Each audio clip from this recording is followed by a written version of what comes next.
Today we have the 2026 model year Infiniti QX60, the brand's three-row luxury SUV, which has received an update, essentially a mid-cycle refresh, where they've tweaked the exterior styling, updated the interior, new technology, changes to the powertrain. In terms of the powertrain, it actually debuted in the previous 2025 model year QX60 before they made all the other changes. Gone is the old V6. Instead, we have a 2-liter variable compression turbo 4-cylinder that makes 268 horsepower and 286 pound-feet of torque. That is paired with a 9-speed ZF-sourced automatic transmission, so no CVT here. We have a 9-speed transmission. It's available with front-wheel drive or all-wheel drive. The upper trims like this one, the Autograph, and the Sport come standard with all-wheel drive. They say best-in-class 6,000 pounds of towing, and in terms of fuel economy, it's 22 city, 28 highway, 24 combined for front-wheel drive, 22, 27, and 24 for all-wheel drive. Let's start off with exterior design, where they took a lot of inspiration from the flagship QX80. So you'll see some shared design cues between the two, including the new front grille, which has these curved vertical lines that took inspiration from a Japanese bamboo forest. We also have updated front logo emblem here. It's got a little bit more of a three-dimensional effect to it. Also illumination that you would see at night. I also learned that the Infiniti logo is supposed to be a road going infinitely off into the horizon. It's not supposed to be a mountain peak. They've also changed the headlights specifically to DRLs. We have these individual little segments here, kind of like piano keys tying in with the QX80. And the paint on this one here is a new color, deep emerald green. And it's a really nice metallic green on this top tier Autograph trim. Across the lineup, we no longer have 18-inch wheels. It's 20-inch wheels for every single version of it. Of course, we have different designs depending on your trim. For example, these new Sport trim has specific wheel designs for it. We also have the two-tone paint finish here. You see the black up top here with the green below. Infiniti lettering there along the side. And then here is another little cue that ties in with the QX80. The Autograph lettering is something the top tier QX80 has, and it also is now appearing on the QX60. That's a theme of them trying to kind of consistently add the things they added on the QX80 to the QX60. Around back, we don't have a ton of changes. The lighting looks the same as before. We have the Infiniti lettering there across the back. And then next to the QX60, we have this vertical all-wheel drive little emblem here, which is the same as the one found on the QX80. And it takes inspiration from like Japanese culture, the lettering, like stamps, calligraphy, that kind of stuff there, which is a cool little touch.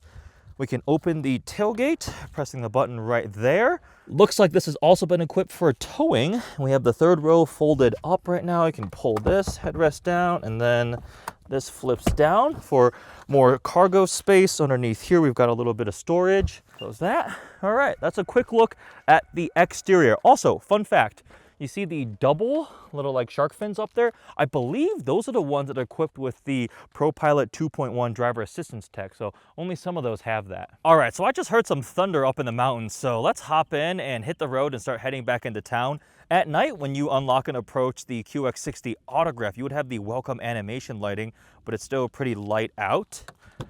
In we go.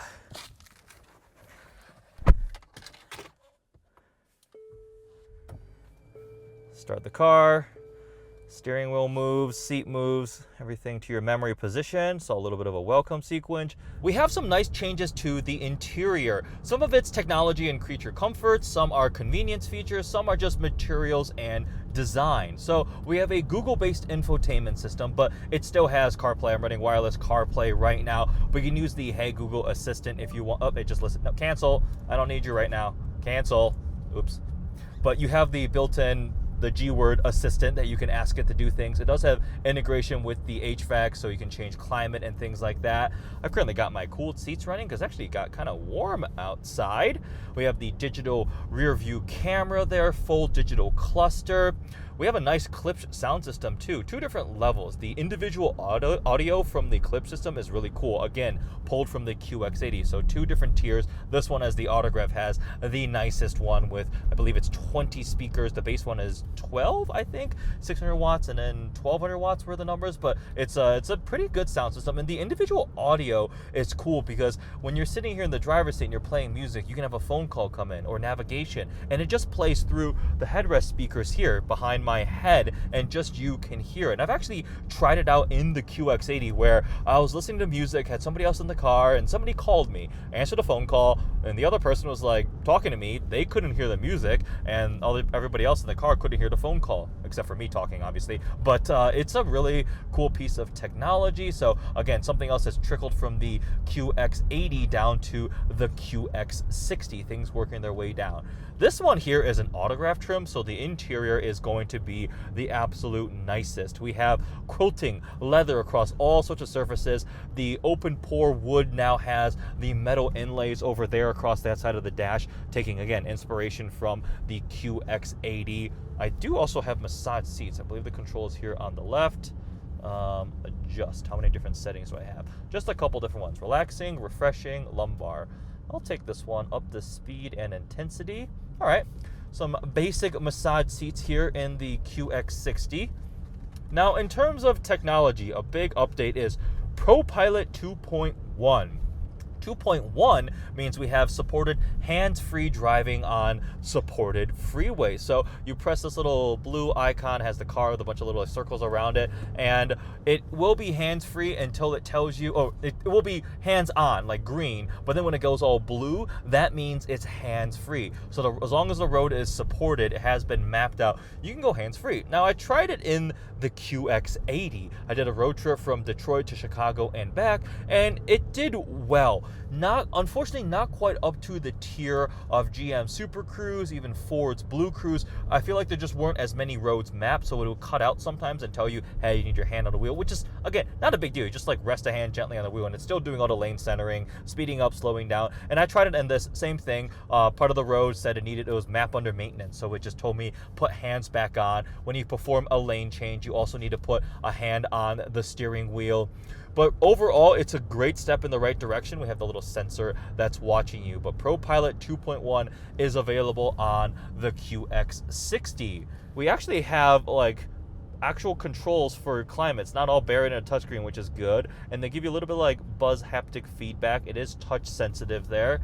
Heated, cooled seats are also controlled there. Multi-zone climate control, of course. And we have different drive modes. Let's go into sport. So the 9-speed transmission, the variable compression turbo rate engine here. It's fine. It's not by any means like some sporty luxury crossover SUV. But this is not, the driving dynamics are not meant to be a huge departure from the pre-refresh. The powertrain and suspension chassis is essentially carryover. They did say they did a little bit of work on trying to reduce NVH, so your noise, vibration, harshness, and it's felt like a fairly plush, comfortable vehicle.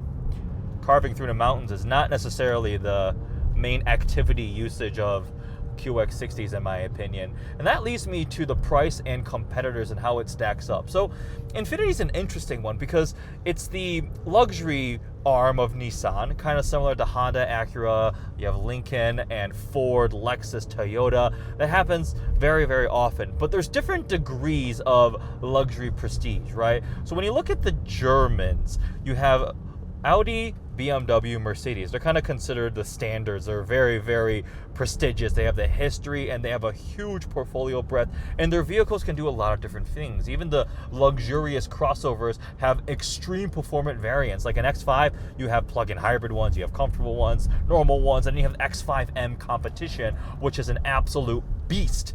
That's not something that a brand like Infiniti has been focusing on anymore. They used to. Not so long ago, we had like really sporty Q50s. Like those things were Q50, Q60, Red Sport. Like those were awesome. I remember a concept car where they were going to potentially drop the GTR powertrain into a Q50, the Eau Rouge concept, I think. That would have been so cool. Less so now, and definitely not the QX60. So when I think about competitors for this, I'm thinking the mid-premium luxury options. Something like Buick with the Enclave. You have Acura with the, I always get the Acura letters mixed up, MDX. I think Acura MDX, the Buick, and options like that. You could say Lexus with the TX. So these kind of crossover SUV 3-row luxury options would be what I would compare these with. Pricing should stay pretty similar to the previous QX60, so we're talking like 50s to 60 plus thousand depending. Now this Autograph is going to be more expensive because we have a lot more premium luxury, nicer touches to it. And the styling, I think it looks pretty good, as distinctive. Immediately you can identify it as a Infiniti model here, and it's interesting seeing the QX80 elements trickle their way down. All right, where are the windshield wipers? There we go. Starting to drizzle a little bit of rain as I'm heading back into town. All right, let's floor it.